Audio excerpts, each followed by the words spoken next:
Bonjour à tous, donc bienvenue dans cette présentation où je vais montrer comment notamment un outil, le logiciel MindView, peut vous aider dans la mise en œuvre du chef-d'œuvre et en fait généralement dans la mise en œuvre de projets.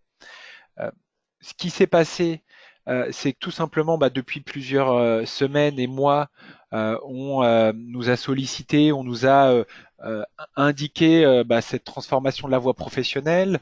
On nous a évidemment posé des questions puisque pour ceux qui nous connaissent, on édite ce logiciel de mind mapping, et donc de carte mentale avec des fonctionnalités de projet, qui est déjà utilisé dans les lycées voilà technologiques, généraux, les UT dans le cadre de la démarche de projet. Et c'est vrai qu'en voyant cette réforme, on nous a dit, comme vous avez fait vos preuves, notamment dans ces lycées-là, dans cette démarche de projet, et en regardant le Vademecum chef-d'œuvre, on se rend compte que MindView va pouvoir aider les professeurs à mettre en œuvre ces projets, notamment aussi des professeurs qui n'ont peut-être pas l'habitude de mettre en œuvre des projets dans leur classe. Et le but aujourd'hui, donc, c'est de vous montrer comment l'outil va pouvoir vous aider dans les différentes phases de ce projet-là.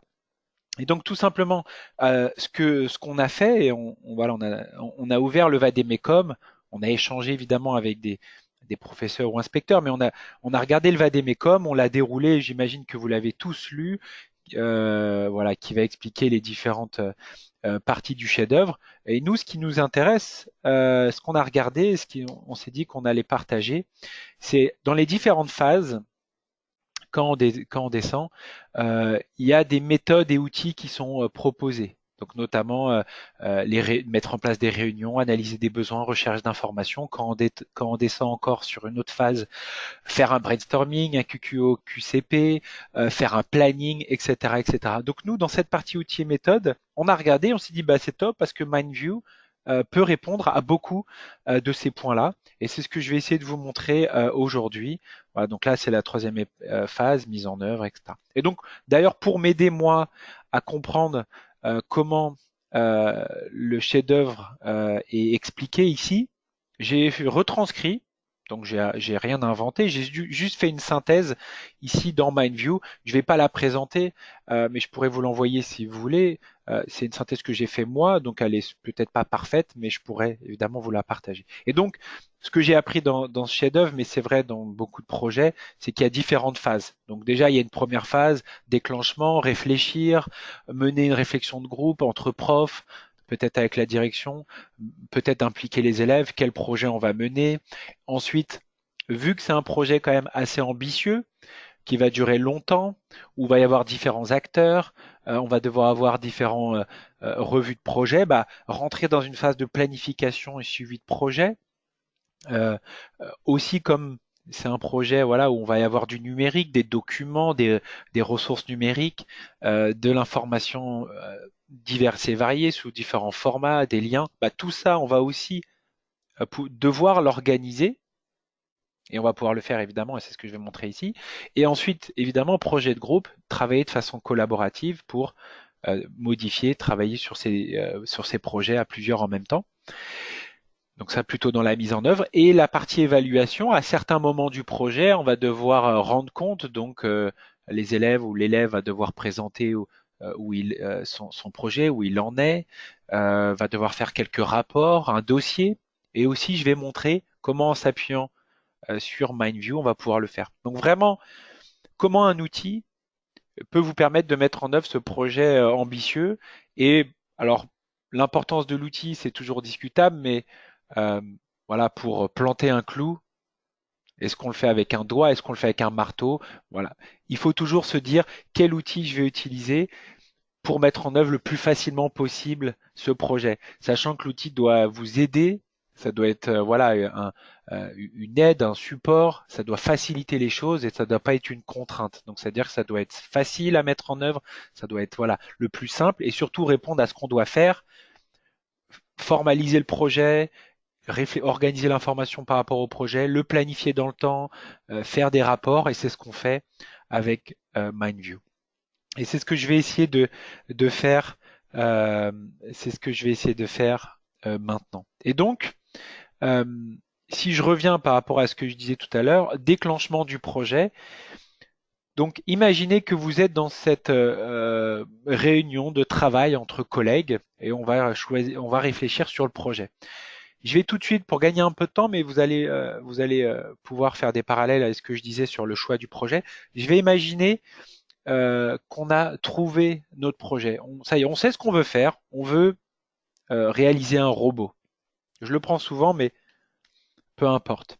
Vous focalisez pas sur le projet, peu importe la spécialité, la thématique. On a aujourd'hui n'importe quel type de projet qui peuvent être menés.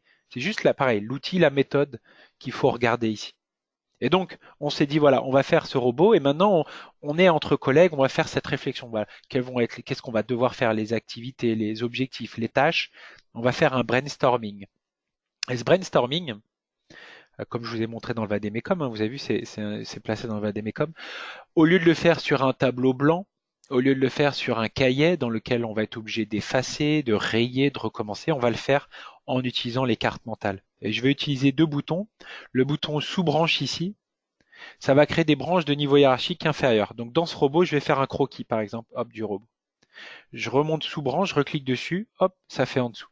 Donc là, je vais faire, par exemple, hop, analyse du besoin. D'accord? Donc ça, c'est la notion de sous-branche. Et donc, vous êtes dans cette réflexion, dans cette réunion de travail. Vous pouvez mettre ça au vidéoprojecteur ou si vous êtes avec un petit groupe, vous allez tout simplement euh, noter toutes les idées. Et là, vous commencez quelque chose de nouveau avec des collègues avec qui vous n'avez peut-être pas l'habitude de travailler, bah, pour un peu casser la glace. Pareil avec les élèves, pour les aider à démarrer, parce que souvent c'est je sais pas par où commencer, j'ai peur de me tromper. Ici, c'est pas grave. Je vais appuyer sur ici branche, qui est le bouton à côté. Le raccourci clavier, c'est entrée. Et là, j'appuie sur entrée et je collecte les idées. Et vraiment, essayez de prendre le soin de noter toutes les idées du groupe. Elles vont arriver en vrac, mais c'est le but aussi de la carte mentale. Voilà, de noter un peu toute cette information en vrac dans un premier temps, puisque c'est un projet, on ne sait pas encore trop où on va, mais c'est pas grave. J'appuie sur entrée et je mets les idées. Donc, on va faire des études techniques. Quelqu'un nous dit, bah tiens, on va participer. Pourquoi participer à une compétition? J'ai vu qu'il y avait une compétition quelque part. Voilà, j'appuie sur entrée. On va peut-être faire un prototype du robot. J'appuie sur entrée. On va peut-être faire une petite communication. Voilà, peut-être qu'on va devoir à un moment rechercher des fonds, donc je vais mettre rechercher financement. Voilà, j'appuie sur entrée. Donc tout simplement, euh, j'appuie sur entrée, je mets une idée. On va peut-être faire un cahier des charges. Voilà, à un moment donné, voilà, j'appuie sur entrée. Peut-être qu'on va devoir à un moment choisir des prestataires. Voilà, hop, voilà. Peut-être qu'on va devoir rencontrer des entreprises qui font des robots. Voilà, donc tout simplement, j'appuie sur entrée et toutes les idées du groupe, je les insère. Un peu en vrac, voilà, comme on a l'habitude de faire parfois sur une, comme je disais, un feuille de brouillon ou tableau blanc, sauf qu'à la différence ici, je vais pouvoir réorganiser cette information facilement.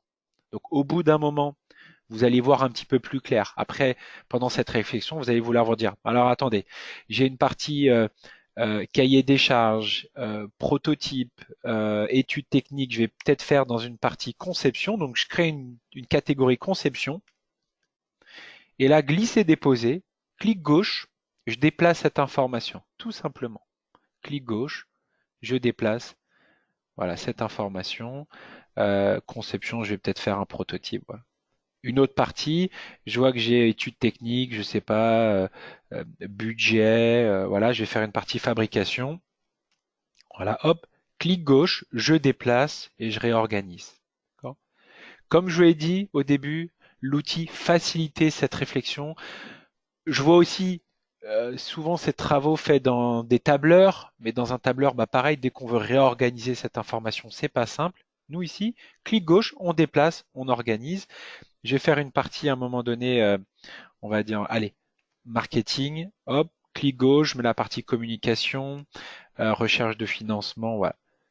Choix de prestataire dans la partie, hop, je vais faire une partie faisabilité dans lequel je vais mettre le croquis. Finalement, je me dis, bah, la partie budget peut-être ici, voilà. Donc tout simplement, clic gauche, je déplace, et je réorganise cette information. Voilà, hop. Et le but, c'est d'avoir un plan visuel simple. Ce plan que j'ai fait, je peux le présenter à n'importe qui. Je le mets au vidéoprojecteur, je le montre à quelqu'un. D'un coup d'œil, il y a un code couleur qui apparaît. Donc déjà, je vais comprendre les grandes phases. Ensuite, je peux aller dans le détail, voir avec les branches de niveau hiérarchique inférieur. Et tout ça, c'est pas bloqué. Un projet, ça vit, ça change, il y a des choses qui s'ajoutent. À n'importe quel moment, on peut déplacer, organiser cette information juste avec le clic gauche de la souris. Ça, c'est la première chose que je vais faire dans MindView, faciliter le démarrage. Donc là, je l'ai fait pour un projet que j'ai choisi déjà, qu'on avait choisi. Mais si on pense aux premières secondes dans lesquelles vous allez être avec vos collègues, tiens, quels sont les projets qu'on peut mener, bah, utilisez aussi le même principe.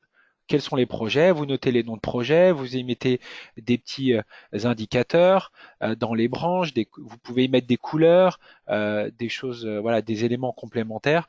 Mais pareil, pour rechercher un projet, ça peut être le même principe. Je vois qu'il y a quelques commentaires, je vais les regarder.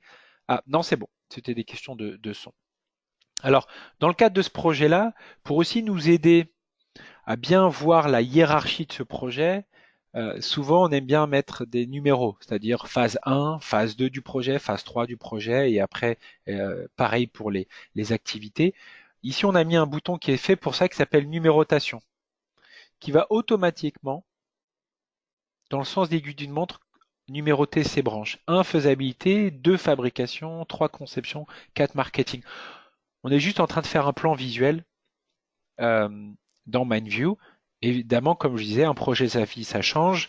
La partie fabrication, bah, tiens, je la veux peut-être en quatrième, je déplace ici, ça passe en 4. Marketing peut-être en 2, hop, je déplace. Tout ça, je le fais en glisser-déposer. Si j'ajoute des nouvelles idées, en dessous de communication, je vais faire une communication digitale, je vais faire une communication euh, dans les magazines. Voilà, toute la numérotation va se mettre à jour automatiquement. Pareil, quand vous allez être sur une nouvelle séquence de travail et rapidement compléter ça, voilà, on ne veut pas que ça soit compliqué. Hop, insert, entrée, on ajoute, le plan continue à se faire. Est-ce que ça va pour l'instant par rapport à ce que je vous montre ou est-ce qu'il y a des questions? Donc n'hésitez pas à utiliser la partie questions pour poser vos questions. Ça a l'air d'aller très bien pour l'instant, parfait, merci. Voilà, donc s'il y a des questions, n'hésitez pas. Euh, ensuite, dans le cadre d'un projet, vous en tant que professeur, vous allez vouloir voilà, un petit peu aider l'élève, lui donner des informations complémentaires, donc des documents peut-être, des petites notes de texte pour décrire ce qui doit être fait, des consignes, des liens vers des vidéos en ligne, etc. Toute l'information du projet, je vais pouvoir la centraliser dans MindView. Pareil, c'est quelque chose qui est toujours un peu embêtant. C'est où sont les documents, où est le bon fichier, est-ce que le document que tu as fait, où est-ce qu'il est? Tous ces documents peuvent être centralisés dans cette carte projet. D'ailleurs, je vais l'appeler carte projet ici. Voilà. Et donc, à l'intérieur de ces branches, je vais pouvoir mettre de l'information détaillée. Donc, je me mets sur croquis ici. Et là, si je veux y mettre, par exemple, une consigne, je clique sur note. Et là, je peux indiquer, par exemple, un élément comme le robot devra être en mesure de, voilà. Et si vous regardez les puces et numéros en haut, c'est pas, voilà, juste du texte. Hop, on peut mettre des puces et numéros, se déplacer sur 100 mètres, être autonome, hop, pendant 2 heures. Donc là, voilà, c'est des éléments qu'on peut détailler euh, ici sous forme de texte. Pareil, je compare avec un tableur Excel ou dans Word aussi, mais là par rapport à un tableur Excel, c'est jamais simple de rédiger du texte dans une cellule. Voilà, on a mis en place ça spécialement pour pouvoir facilement taper du texte, faire des copier-coller dans cet espace-là s'il y a besoin depuis un autre élément. Quand on a fini avec la note de texte, elle s'enregistre automatiquement. Donc comme ça, quand vous allez vouloir accéder aux notes de texte de vos élèves quand ils vont vous montrer leur projet ou tout simplement modifier. Si vous regardez au niveau de la branche, il y a un trombone. Et si vous voulez voilà, ajouter un élément, c'est simple, vous venez ici au niveau du trombone et vous complétez. Là, avec le clavier.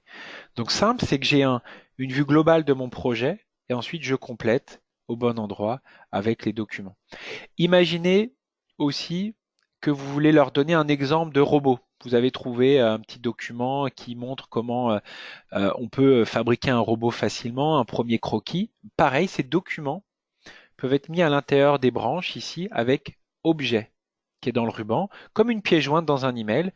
Je viens sur mon ordinateur, voilà, j'ai un petit dossier robot, hop, je vais y mettre un petit PDF, voilà. Pareil, je vous remontre comment on fait. Si dans budget, j'ai un fichier budget, hop, je me mets sur budget, objet, tableur Excel. Vous mettez n'importe quel type de document et autant de documents que vous voulez dans les branches. Et donc maintenant, au niveau de la branche, il y a toujours ce trombone.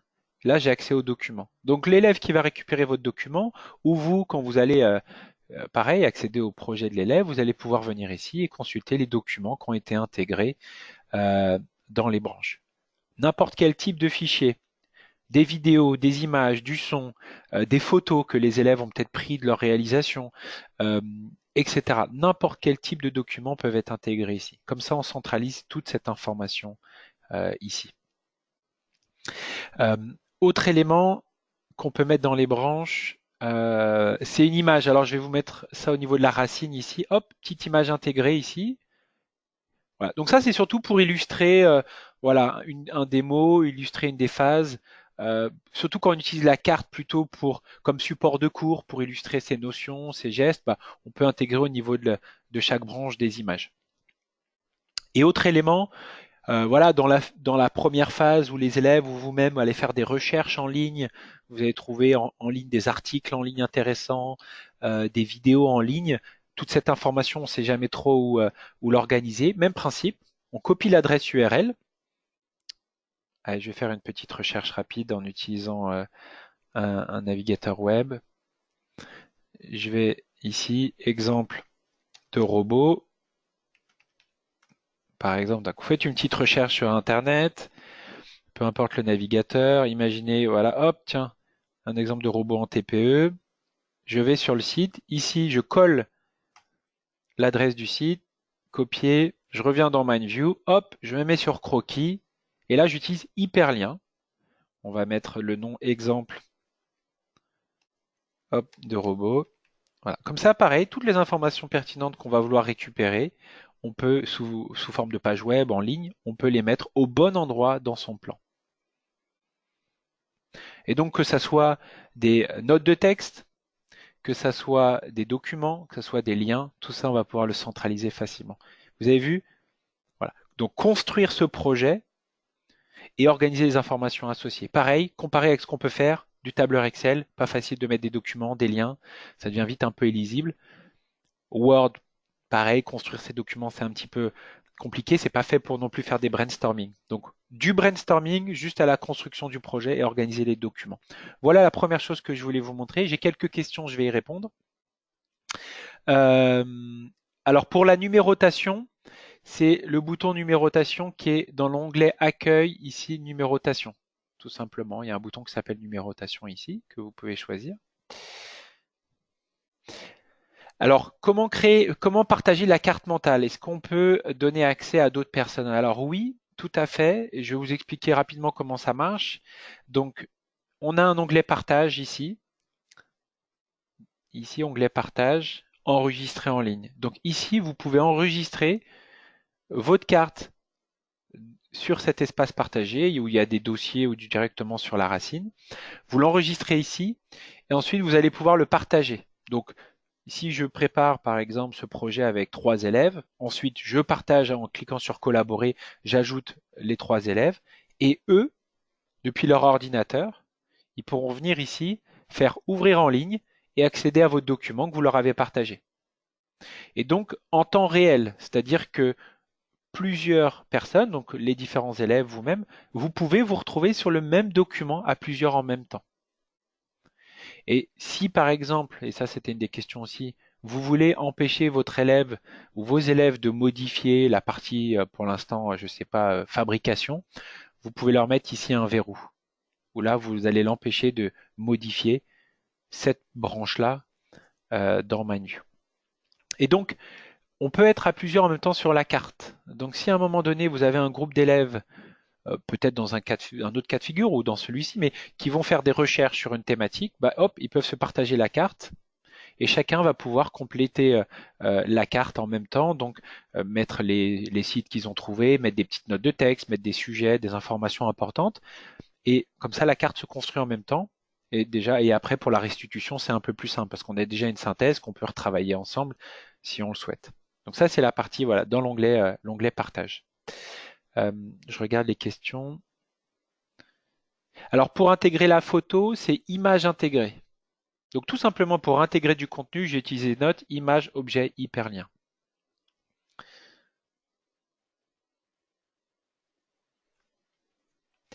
Hop, je réponds un petit peu à l'écrit.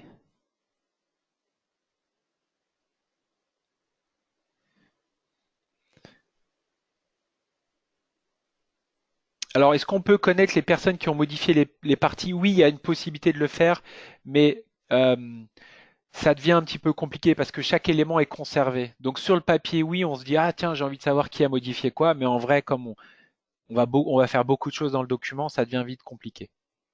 Et le fichier MindView est stocké dans le cloud. Dans le cas où vous utilisez l'onglet partage, enregistrer en ligne, vous enregistrez dans le cloud.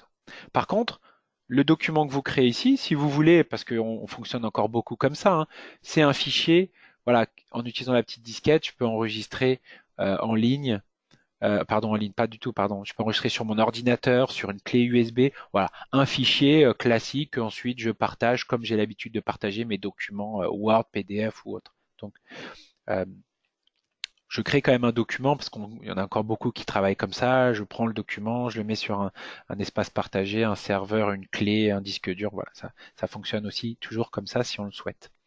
Euh, je vais continuer, donc je vais revenir sur la carte. Après avoir fait ça, et dans le cas de ce projet, à un moment donné, donc c'est des projets qui vont devoir durer longtemps, mais on va voilà devoir planifier ces activités, formaliser qui fait quoi, donc les différents acteurs du projet, et on va pouvoir le faire avec MindView. Et euh, donc pour vous aider dans voilà dans le suivi du projet, on peut changer de vue et passer dans cette vue planning Gantt à cet endroit-là. Donc je clique sur Gantt. Pareil, pour faire simple, je vais pas changer d'outil. Je vais pas me faire un planning dans un autre outil. Je reste dans MindView. Pour vous éviter de retaper l'information dans différents supports, tous les éléments que vous aviez mis dans la carte mentale, vous le retrouvez ici. Et donc là, vous retrouvez toujours donc le robot, la faisabilité, le croquis, etc. Dans les branches, rappelez-vous, j'avais mis du texte, on les retrouve, les documents. Donc aussi dans cette vue planning, vous allez retrouver vos différents éléments. Et donc là, le but, c'est de faire ce planning. Pareil, on va le faire, faut le faire ici, rapidement, simplement. Donc c'est simple, je mets une durée, donc combien de jours, quand est-ce que la tâche va commencer. Voilà, et vous avez vu, le planning se fait ici à droite directement. Donc ça, c'est ce qu'on appelle un planning Gantt, un planning à barre. Donc soit je planifie comme je suis en train de le faire ici dans les cellules, soit je peux le faire en glisser-déposer. Donc je peux prendre une action et la faire glisser sur le calendrier, et le bord droit, j'étends pour jouer sur la durée. Voilà. Le planning, c'est pour vous aider et aider le groupe à se projeter dans le temps, parce qu'on sait en plus que les élèves ont un petit peu du mal à essayer de bien voir, voilà, se projeter dans le temps, s'organiser dans le temps, euh, comment les choses vont séquencer au fur et à mesure des semaines et mois qui arrivent. Bah, tout simplement, on peut le formaliser ici. Voilà, qu'est-ce que je vais faire, dans quel ordre, et là, je peux le faire en glisser-déposer. Ça va me permettre d'avoir une idée aussi de la date de fin du projet. Est-ce que je suis en retard? Est-ce que je suis en avance aussi? C'est des questions qui vont me permettre d'être répondues grâce à un planning. Voilà, donc tout simplement, bord droit, je joue sur la durée et ensuite, je peux le faire glisser sur le calendrier comme ça. Donc soit comme ça, soit je rappelle ici à gauche, on peut jouer sur la durée tout simplement avec les cellules pour ceux qui préfèrent et indiquer une date de début ici. Donc là, hop, Vous changez la date de début et vous avez vu à droite, je vous remontre encore. Voilà, ça change. Donc simplement, voilà, si on veut travailler avec un code couleur pour mettre en avant une action qui est importante, je sais pas, une évaluation, une revue de projet pour faire un point, voilà, on peut travailler et mettre un petit code couleur ici, tout simplement.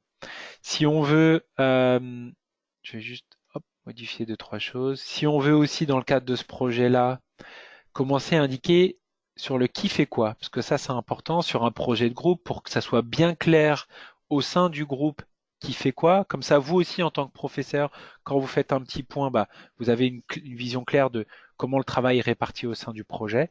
Et ça, vous pouvez le faire avec ressources ici. Donc là, je peux indiquer le nom de la personne qui est en charge. Voilà. Comme ça, il n'y a pas d'incompréhension aussi, c'est bien clair au sein du groupe. Quand on se demande, bah tiens, qu'est-ce que je dois faire, où j'en suis, je peux formaliser ça. Donc je peux mettre le nom évidemment d'un élève, d'un prof. Voilà. Dans le cadre de la co-intervention aussi, ça peut être une matière, hein. Petite parenthèse. Voilà. Alors je vois qu'il y a des questions. Je vais juste répondre à une dernière chose ici. Dans le cadre où vous allez faire des petits points d'avancement sur le projet, voilà, on va se poser sur le projet. Où est-ce qu'on en est? Bah, vous pouvez venir ici. Donc évidemment, vous pouvez balayer le planning, voir un peu les actions qui ont prévu d'être faites dans les prochaines semaines ou ce qui avait prévu d'être fait récemment. Modifier, pareil, un planning, sa vie, ça change. Un projet, il y a des choses qui prennent plus de temps ou d'autres. C'est simple, quand vous voulez mettre à jour, hop, vous prenez, hop, vous déplacez sur le calendrier, comme je fais ici, et bord droit, on allonge si ça prend plus de temps. Ou vous le faites à gauche, hein. Pareil, dès qu'on veut modifier, pareil, pas bloquer, faire des copier-coller, des couper-coller dans Excel, colorier les cellules, voilà. C'est pas le but, nous c'est simple, et on veut actualiser, clic gauche, on réorganise. Ce que je voulais vous montrer, c'est ici, quand on fait ces petits points, c'est avec progression. Pour formaliser l'état d'avancement, on peut le faire ici de 0 à 100%. Donc 100%, l'action est terminée.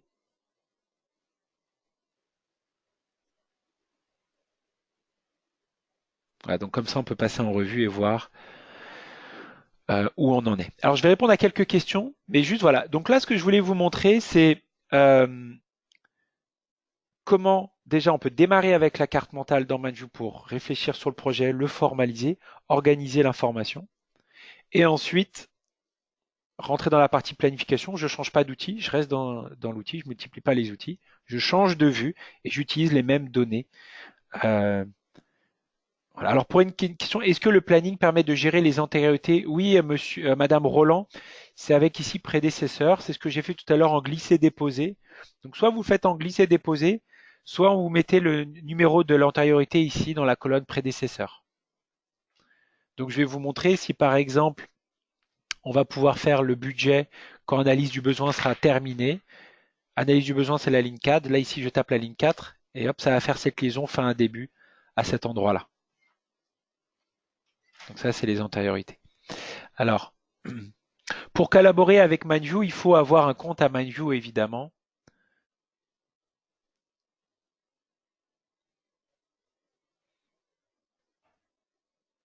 Alors, pour utiliser les verrous, il faut avoir enregistré en ligne, hein, et travailler de façon collaborative, Monsieur Routot.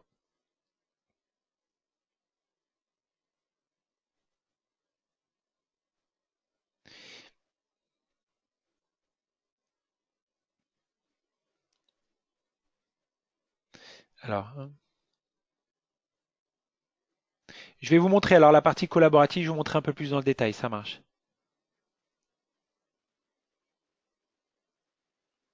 Alors, pour préparer la liste des ressources, par exemple 30 élèves, vous pouvez faire une importation depuis un fichier Excel, ou alors, pardon, ou alors vous pouvez les taper à la main ici. Donc, ce que vous pouvez faire, sinon, si vous avez 30 élèves, ici il y a un bouton ressources du projet. Vous venez ici et vous pouvez les taper à la main, ou vous pouvez faire une importation d'une liste d'élèves ici avec importer. Voilà, ça c'est des fonctionnalités un petit peu avancées qu'on peut voir soit en dehors de la présentation, soit dans nos formations, c'est évoqué. Donc, Monsieur Dijoux, la colonne prédécesseur, c'est pour gérer tout ce qui est antériorité.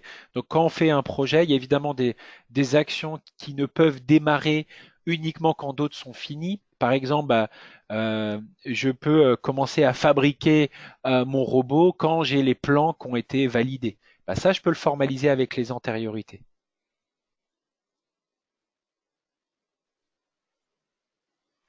Alors, pour la partie collaborative, oui, un compte par élève. Ce ne sont pas les élèves qui doivent se créer les comptes. Lorsqu'un établissement a Mindview, il y a une importation qui est possible, euh, où on est aussi accessible via certains ENT. Mais pareil, ça, on pourra voir dans le détail en fonction de l'ENT que vous utilisez.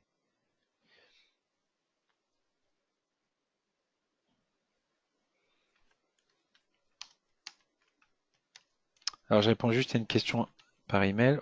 Voilà.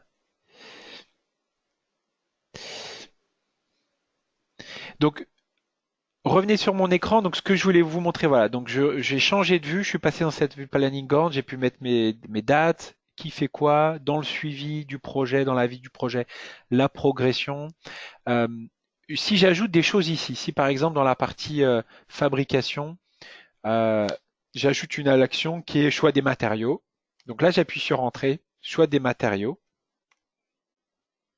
Ici, hop, vous avez vu, ça fait une action, choix des matériaux. Si je reviens dans la vue carte mentale, puisque je peux changer de vue à n'importe quel moment, on est sur la même information. Ce que je mets dans une vue, je le retrouve dans l'autre. Et vous avez vu ici, choix matériaux. Hop, je vais mettre d'une certaine couleur. Voilà, on l'a retrouvé. Donc ce que je mets dans une vue, je retrouve dans l'autre. D'accord? Pour pas perdre l'information, pour pas multiplier les supports, ça devient vite compliqué. Ben, quel support j'utilise? Là, j'ai un rapport, là, j'ai mon projet, là, j'ai mon planning. Tout ça, j'ai dans l'outil. Lorsque vous avez besoin de faire des rapports de projet euh, pour faire un dossier, par exemple, eh ben, on va pouvoir le générer automatiquement à partir de Mindview. C'est ce qu'on appelle les exportations. Et la qualité des exportations, c'est aussi une des grandes différences entre les outils de carte mentale et Mindview. On va faire fichier, exporter, Microsoft Word, exportation personnalisée. On va choisir une feuille de style, ici. Je peux venir ici, dans mon rapport, si je veux ajouter par exemple les dates du projet, je peux les insérer comme les ressources. Je clique sur exporter. Et là, c'est tout l'intérêt de Mindview. Pareil au niveau gain de temps. Je vous parlais au début de l'intérêt des outils. On veut quand même se focaliser sur le fond, sur les idées, sur le contenu, sur la démarche de projet et tous les éléments qui doivent être formalisés doivent soit pour rendre compte avec un dossier, soit pour euh, évidemment donner à son professeur un rapport. Tout ça, on veut que ça soit généré le plus rapidement possible. Et c'est ce qu'on peut faire avec ici les exportations. Donc on va retrouver ce document Word, la carte du projet, la table des matières, même décomposition, même structure que la carte. Voilà, on ne va pas perdre de temps à faire ça.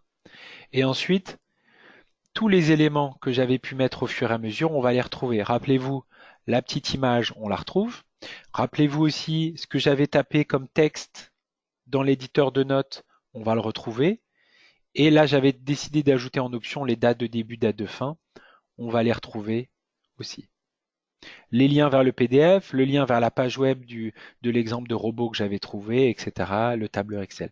Vous êtes dans un document Word que vous pouvez modifier, compléter avant de le remettre si vous voulez. Mais voilà, ce qu'on veut pas, c'est je fais mon brouillon sur un tableau, sur une feuille volante. Après, je suis obligé de perdre du temps à remettre au propre, c'est-à-dire reprendre mon brouillon, qui d'ailleurs a été fait de façon pas simple, parce que j'ai rayé, j'ai été peut-être bloqué par la page. Voilà. Hop, éviter de remettre ensuite au propre dans un outil de projet, planning ou dans un Word. Voilà, on démarre cette réflexion dans Mindview, mais après on continue en passant vers la vue Gantt pour la partie planning suivi ou en exportant ce travail dans Word pour faire tout ce qui est dossier ou rapport. Donc ça, c'est une partie importante pour tout ce qui est rapport, dossier qui peut être nécessaire pour les évaluations. Euh, ensuite, une autre partie importante, c'est communiquer sur son projet, présenter son projet. C'est quelque chose de pratique pour bien expliquer à son prof où on en est, ce qu'on a fait, pour que vous compreniez bien aussi surtout où en est chaque projet, surtout lorsque vous allez avoir plusieurs projets à piloter. Je ne sais pas si vous en aurez un, deux, trois, quatre en fonction, voire plus. Il faut que vous ayez une vue claire du projet rapidement. C'est l'intérêt de le formaliser aussi dans cette format-là. Et ensuite, pour communiquer sur le projet, il y a plusieurs possibilités. La première, c'est déjà de rester dans MindView parce qu'on a des fonctionnalités qui le permettent. Vous pouvez aller dans Affichage ici. Et vous, ce qui va vous intéresser peut-être, c'est qui fait quoi. Donc sous les branches, je peux intégrer ici et afficher les ressources. Tout simplement déjà, voir ça sous les branches. Ok, ça c'est une première possibilité. Autre chose, ce qui va peut-être vous intéresser, c'est l'état d'avancement. Donc par exemple, progression.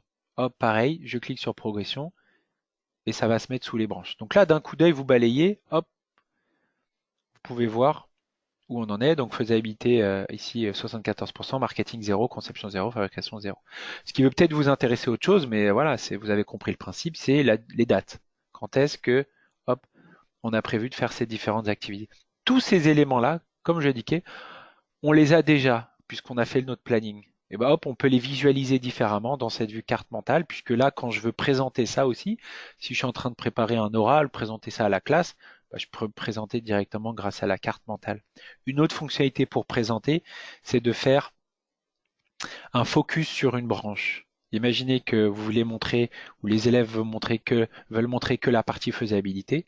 Hop, focus sur branche, on va pouvoir montrer que cette partie-là. Vous n'êtes pas obligé de tout montrer. Et après, hop, supprimer focus sur branche. Donc on peut s'appuyer directement sur la carte. Pareil, pas nécessité de recréer un diaporama pour représenter ce projet. On peut aussi directement utiliser la carte en faisant afficher les données, les informations. Lorsque je vais faire ma présentation, je vais pouvoir présenter des documents annexes. Rappelez-vous, ces documents sont déjà dans les branches, on peut les montrer. Voilà. Mais pareil, évitez de recréer un autre support. Par contre, si vous avez quand même envie de créer un diaporama PowerPoint, on peut aussi le générer sur la même principe avec les exportations. Donc en faisant fichier, exporter, PowerPoint, on choisit un modèle de diaporama ou votre propre modèle ici et vous cliquez sur exporter. Même philosophie, évitez de retaper l'information plusieurs fois. PowerPoint, c'est un bon outil de présentation, mais PowerPoint, c'est pas un bon outil pour faire un brainstorming, réfléchir sur son plan, réorganiser son plan. Voilà, dans PowerPoint, c'est pas fait pour ça. On n'a pas cette vue globale facilement de sa présentation. Donc on fait ce travail dans MindView, on ne le perd pas puisqu'après on peut exporter et toutes les informations que j'avais mis tout à l'heure, rappelez-vous, on va les retrouver. Et on est dans PowerPoint. Si maintenant je veux modifier, compléter, j'ai les liens vers les documents aussi. Si l'image que j'avais mis tout à l'heure, voilà, elle n'est pas au bon endroit, elle est trop petite, on est dans un diaporama PowerPoint. On peut modifier, compléter cette information. Et dernier élément que je vais vous montrer, après je regarderai et on fera une petite question-réponse, c'est une autre possibilité de l'outil, notamment en CAP, si vous allez avoir beaucoup plus la main sur le projet et vous voulez leur montrer le déroulement du projet que vous avez prévu. Vous voulez peut-être pas leur montrer le Gantt, mais vous voulez quand même leur montrer une représentation chronologique. On a une autre vue qui est la ligne de temps, où là, ça va être un petit peu hybride entre la ligne de temps et le Gantt. Voilà, je vais agrandir un peu, voilà, hop. Où là, on va retrouver notre projet, mais sur une frise. Là, vous allez pouvoir leur montrer, vous allez pouvoir l'imprimer, le mettre dans une salle, voilà. Mais toujours en utilisant les mêmes données. À vous d'utiliser la vue voilà, qui vous paraît la plus pratique dans votre cas de figure. Voilà. Donc ça, c'est la ligne de temps. Et si on veut l'imprimer, fichier, imprimer, parce que souvent sur une page, c'est un peu illisible. Vos plannings, hop, on fait et on clique ici sur plus largeur et on choisit le nombre de pages sur lequel la ligne de temps nous paraît la plus lisible. Et MindView, il adapte la taille de votre ligne de temps au planning, au nombre de pages. Donc je reviens Bon, voilà ce que je voulais vous montrer. Donc, euh, si je reviens par rapport ici aux différentes phases qui étaient dans le vademecum, le déclenchement, donc recherche d'informations, euh, brainstorming, rechercher des idées, organiser les premières informations du projet grâce à la carte mentale, grâce à l'intégration de notes, de documents, de liens. Ensuite, dans la phase planifier, répartir les différentes activités dans le temps, qui fait quoi, pareil, rester dans l'outil et continuer en passant vers la vue planning Gantt qui est faite pour ça et qui est simple. Clic gauche, on déplace les dates ou on complète les dates dans les cellules. On tape le nom des élèves, l'état d'avancement. Lorsqu'ensuite je vais vouloir suivre ça dans le temps, j'ai progression pour formaliser l'état d'avancement. Pour visualiser le projet, je peux aussi mettre la ligne de temps pour avoir une bonne vue des différentes actions qui arrivent prochainement. Continuer à compléter aussi, puisque c'est un projet qui va durer longtemps, on va devoir avoir une traçabilité, donc continuer avec l'éditeur de notes pour formaliser les résultats, les informations importantes qu'on veut conserver. Et dans la partie, tout ce qui est rapport, dossier, présentation, exporter la carte dans Word, ça fonctionne aussi avec OpenOffice pour avoir un compte rendu, s'appuyer sur la vue carte mentale aussi pour présenter son projet ou exporter vers PowerPoint. Voilà. Tout ça en utilisant un seul outil euh, qui est assez intuitif. Vous avez vu, hein, j'ai rien fait de compliqué. J'ai utilisé voilà, les boutons qui étaient là. On est dans une interface familier euh, que vous maîtrisez tous. Donc merci en tout cas d'avoir participé à la présentation d'aujourd'hui.